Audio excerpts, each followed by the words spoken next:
So Britain has said that it's going to recognise a Palestinian state in September unless Israel basically wraps up its war against Hamas.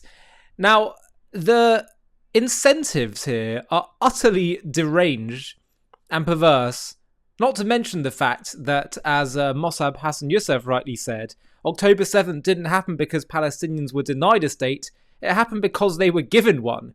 So I don't know what planet Prime Minister Keir Starmer is living in, but Emily Demari, who was a Hamas hostage, a dual British-Israeli citizen, has now gone after Keir Starmer here. She said, as a dual British-Israeli citizen who survived 471 days in Hamas captivity, I am deeply saddened by your decision, Keir Starmer, to recognise Palestinian statehood. This move does not advance peace. It risks rewarding terror. It sends a dangerous message that violence earns legitimacy. By legitimising a state entity while Hamas still controls Gaza and continues its campaign of terror, you're not promoting a solution, you are prolonging the conflict. Recognition under these conditions emboldens extremists and undermines any hope for genuine peace. Shame on you. These are very strong words indeed. Andrew Neil, one of the most famous and highly regarded British journalists and commentators, wrote the following. The British government position over recognising Palestine is unravelling fast tonight, or at least bereft of logical explanation. From official UK government statements, it seems that Keir Starmer's position is that if a ceasefire between Hamas and Israel is reached because Hamas releases all the hostages, the UK will not recognise Palestine.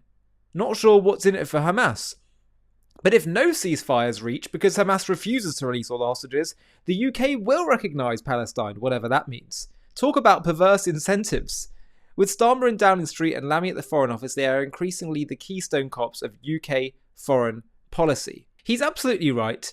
All that this is doing is incentivising Hamas to continue the war, to continue looting aid, to make their people suffer, so that the world continues to put pressure on Israel. Israel has to keep fighting the war, and then it just gets worse and worse. It's utterly deranged, And in America, Canada has said that they're going to follow suit.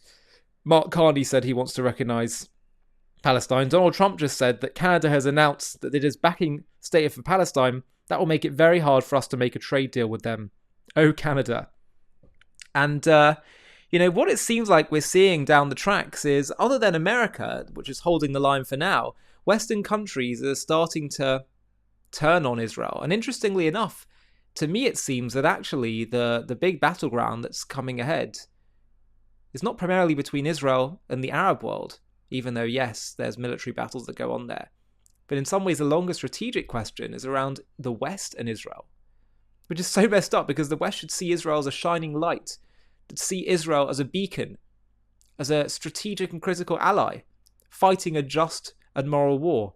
But no, they decided they want to recognise a Palestinian state, thinking that that will somehow help the situation, when frankly, all it will do is create more terror and more problems. If there was a Palestinian state in Judea and Samaria on the West Bank, God forbid, why would there not just be an even worse October 7th? Again, God forbid.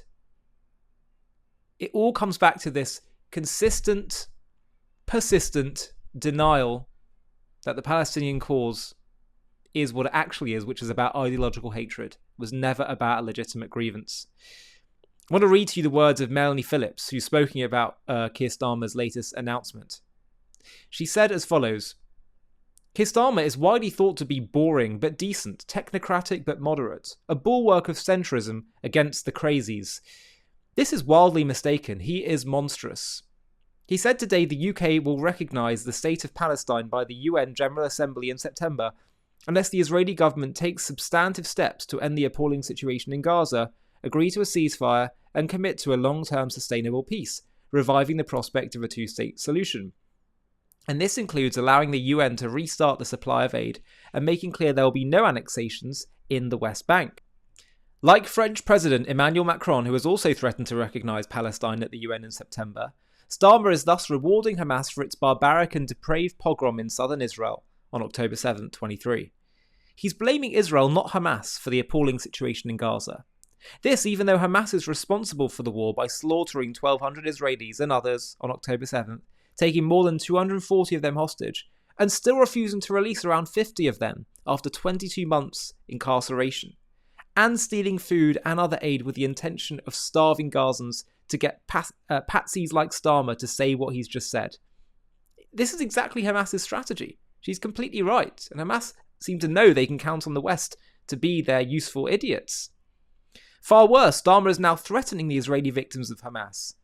Like some mafioso who's draped his sawn-off shotgun in a keffiyeh, he says that unless Israel stops the war by September, he'll recognise Palestine. He imposes no conditions, however, on Hamas.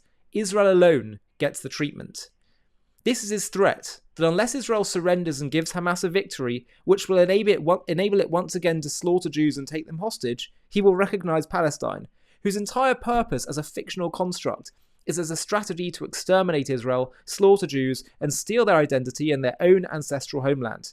He's telling Israel, in effect, agree to die or we'll make sure you do. He then has the gall to declare, our message to the terrorists of Hamas is unchanged and unequivocal. They must immediately release all the hostages, sign up to a ceasefire, disarm and accept that they will play no part in the government of Gaza. But since he has said that if Israel doesn't stop the war, he'll recognise the state of Palestine, Hamas now has every incentive to refuse to cease its attacks until that happy development occurs. Starmer has strengthened Hamas and all but sealed the hostages' fate. He went on, and we are mounting a major effort to get humanitarian supplies back in.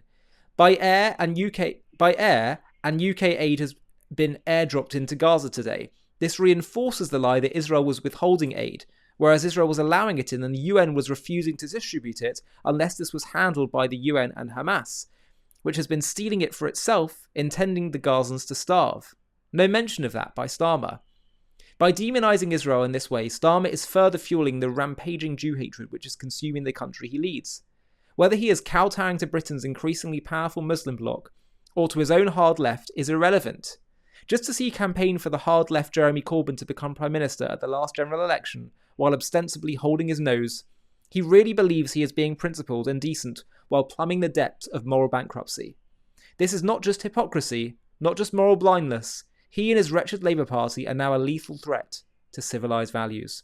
Today's accomplices to barbarism aren't dressed in jackboots. They wear the suit and earnest spectacles of a human rights lawyer. It is today's banality of evil, and it is frying the Western brain. Before we finish, I just want to share with you something really important.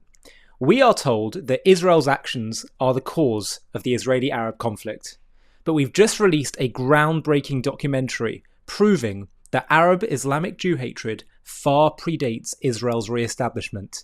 This is a critical fact that everyone needs to learn about. Have a watch of our trailer for our new JTV Plus documentary entitled Arab Anti-Semitism Before Israel's Re-Establishment. Picture yourself, it's 1834 and you're a Jew living in Tzfat, which is a northern city in Israel, then under the Ottoman Empire. Your family is part of this ancient city's spiritual heart for generations. You study Torah, you trade in the market, and live quietly among your Arab neighbours. But one day, a mob storms your street, shouting, "Kill the Jews!" Your home is looted, your synagogue burned, your loved ones beaten. This isn't about Israel. Israel won't exist for 114 years. This isn't about settlements, the IDF, or the 1948 displacements. This is raw, violent hatred aimed at you for being a Jew. And it's not just in Palestine, it's part of a centuries-old story of anti-Semitism woven into Arab and Islamic history, from the dawn of Islam to the streets of Hebron. The claim that this conflict began with Israel's creation, the Nakba, or modern policies, is a farce, a distortion that collapses under history's magnifying glass. Welcome to JTV Plus. I'm Ollie Annisfeld, and today we're uncovering a history too often buried, the relentless anti-Semitism among Arabs in Palestine before 1948, rooted in a broader Arab and Muslim hostility that began with Islam's inception in the 7th century.